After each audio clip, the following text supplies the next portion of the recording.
Bonjour à tous. Alors aujourd'hui, je suis ravie et enchantée, très honorée d'être avec le professeur Grégoire Borst du laboratoire Lapsidé. Bonjour Grégoire, je vous laisse vous présenter. Bonjour, Grégoire Borst, je suis professeur de psychologie du développement et de neurosciences cognitives de l'éducation. Et donc je dirige à l'Université de Paris et je dirige le laboratoire de psychologie du développement et de l'éducation de l'enfant, qui est un laboratoire du CNRS qui s'intéresse à essayer d'étudier et de mettre en évidence les grandes lois de l'apprentissage dans le cerveau de l'enfant, de l'adolescent et de l'adulte. Alors c'est passionnant parce que nous avons tous été enfants, mais là ce qui nous intéresse, ce sont les managers, les collaborateurs. Et ces collaborateurs, eh bien aujourd'hui se posent une question. Est-ce que je dois bien passer du temps pour être encore plus IA compatible et développer mes compétences numériques, ou eh bien est-ce que je dois aussi bien développer ce qu'on appelle des soft skills nouvelle génération que nous nommons chez nous les compétences de centrage, les compétences qui font que demain on ne sera pas remplacé par la machine. Et c'est autour de donc ces soft skills, mais peut-être on pourrait les appeler donc des compétences essentielles pour rester employable, que j'aimerais vous poser une première question. Pour vous, quand on est un collaborateur, quand on est un manager, eh bien, quels sont les essentiels sur lesquels il faut passer un peu de temps pour pouvoir garder son humanité et puis développer un travail efficace? C'est une très bonne question. Déjà, prendre conscience finalement que quand on est un cerveau humain, euh, on est des cerveaux humains fondamentalement, alors dans des corps évidemment, mais notre matière pensante, c'est notre cerveau. Il a des limites, ce cerveau. Il a des limites sur sa capacité à traiter l'information. Il ne va pas pouvoir traiter toute l'information à un moment donné. Il a des limites sur ses capacités de mémorisation. Typiquement, quand on s'engage dans une situation de résolution de problème, on va activer des informations et manipuler ces informations. C'est ce qu'on appelle la mémoire de travail. Et cette mémoire de travail, elle est contrainte. On sait par exemple qu'on peut manipuler jusqu'à 7 informations en même temps, mais qu'on ne va pas pouvoir aller au-delà, au risque sinon de perdre une partie de l'information et donc d'arriver à des solutions non optimales dans un contexte donné. On sait aussi qu'on a des limites sur notre attention, c'est-à-dire que typiquement, il y a beaucoup plus d'attention dans notre monde, dans le monde environnement, que ce que nous pouvons en traiter. Et que finalement, cette limite dans le traitement de l'information, elle nécessite par moment de filtrer un peu les informations qui sont autour de nous. Et ce processus de filtrage, il va engendrer que parfois on va avoir du mal à détecter des choses surprenantes qui arrivent dans notre environnement. Alors il y a une célèbre tâche qui s'appelle la tâche du gorille invisible, dans laquelle on vous demande de compter le nombre de passes que se font les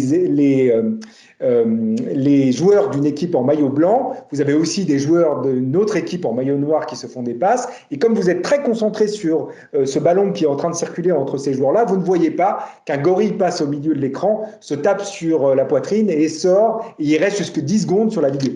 Et donc on voit bien que notre système attentionnel est limité, notre système de mémoire est limité, notre capacité à traiter l'information est limitée, et tout l'enjeu, finalement, des collaborateurs aujourd'hui, c'est de développer des compétences métacognitives, c'est-à-dire une connaissance de ces processus qui sont engagés dans les apprentissages, finalement, pour comprendre les limites et mettre en place un certain nombre de stratégies qui permettent de compenser. Typiquement, dans le domaine attentionnel, on sait qu'on va pouvoir entraîner son attention. Ce n'est pas quelque chose de fixe, l'attention. On peut s'engager dans un certain nombre d'activités. La méditation de pleine conscience, on sait que ça peut avoir des effets positifs sur la capacité à focaliser son attention, à se recentrer. On sait que certains jeux vidéo, les jeux vidéo d'action, vont avoir des effets positifs sur le développement des capacités attentionnelles.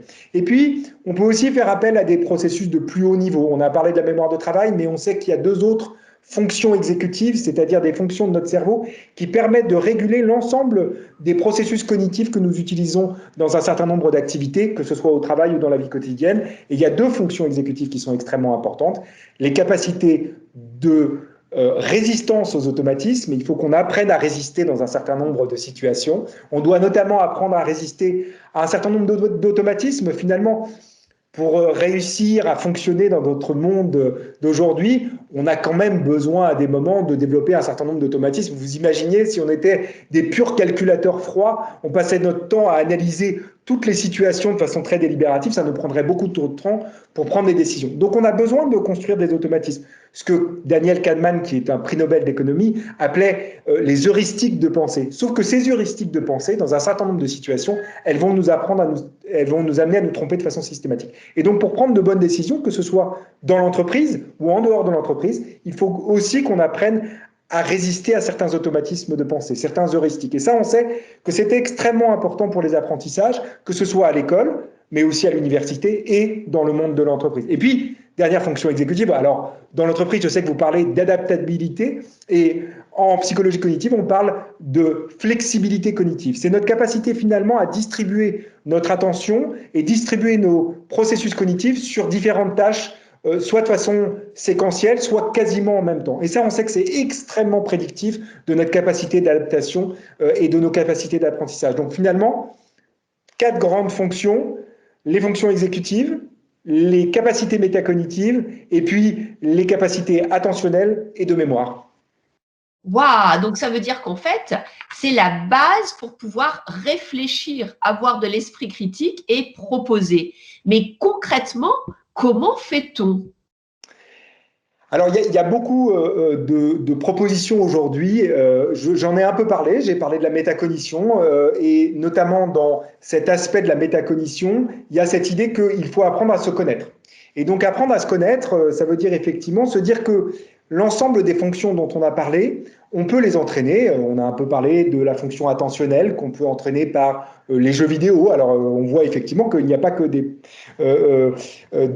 côtés négatifs aux jeux vidéo. C'est vrai qu'il y a certains jeux vidéo qui développent des compétences. On sait par exemple que certains jeux vidéo d'action dont on aimerait que nos enfants ne jouent pas, comme Fortnite, paradoxalement, ça développe nos fonctions attentionnelles. On sait que ça développe aussi nos capacités de raisonnement visio-spatial, nos capacités de raisonnement abstrait peuvent être développées aussi par ce type de jeux vidéo, mais ce n'est pas suffisant. C'est-à-dire qu'on a aussi besoin d'un accompagnement un peu plus général, un peu plus peut-être dans une interaction de tutelle avec d'autres ou avec des interactions avec d'autres collègues pour prendre conscience finalement que voilà, notre système attentionnel, on en a besoin dans telle situation.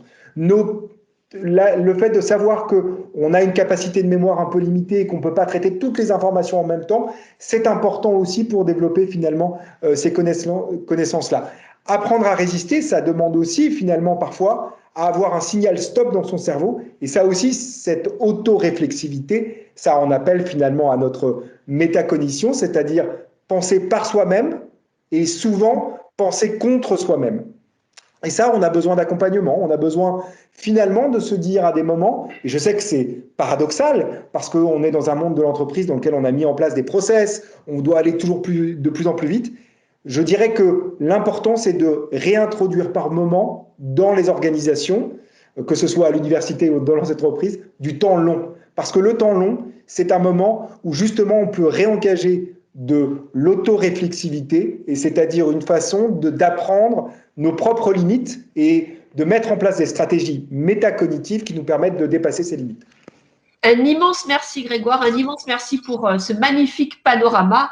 On retiendra donc comme idée essentielle qu'on a au moins 4 grandes, j'allais dire, axes sur lesquels il faut réfléchir: l'attention, la mémoire, ensuite vous avez dit la résistance, quelque part, l'heuristique, et la 4e, je veux bien que vous me la rappeliez parce que je n'ai pas saisi. C'est la flexibilité, l'adaptabilité. Pour s'adapter, il faut être flexible, c'est-à-dire il faut, dans un certain nombre de situations, sortir de nos routines.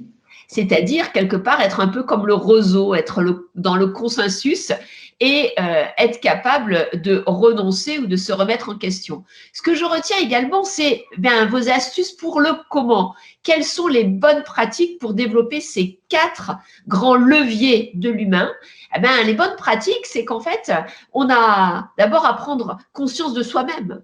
Peut-être se connaître pour savoir où on est bon et où on est moins bon, sur quel type d'axe il va falloir se développer. Et puis deuxièmement, qu'en fait, tous les outils peuvent avoir un côté positif ou négatif. Le jeu vidéo peut développer l'attention, mais il ne faut pas en abuser comme l'alcool. Voilà, hein. Il faut rester seigneur et non maître. Hein. Très important. Et puis, troisièmement, très important également de se dire que dans l'entreprise, il faut absolument, avec les autres, peut-être, se poser la question de comment on peut ensemble apprendre, avoir de l'attention et surtout de la résistance positive, constructive pour avoir ce doute que tout ce que l'on fait peut être amélioré et en tout cas est vrai aujourd'hui dans l'instant présent, mais peut-être ne le sera pas demain. Donc, le doute est constructif et en tout cas, un immense merci. J'en profite pour faire juste un peu de pub parce que je trouve ça fantastique. Vous avez un magnifique ouvrage, eh bien, créé par plein de grands auteurs que Grégoire, je pense, a coordonné avec aussi le professeur Houdet dans votre laboratoire. Et pour les parents, les collaborateurs, les managers, c'est une mine d'informations. Merci beaucoup. Merci à vous. Au revoir.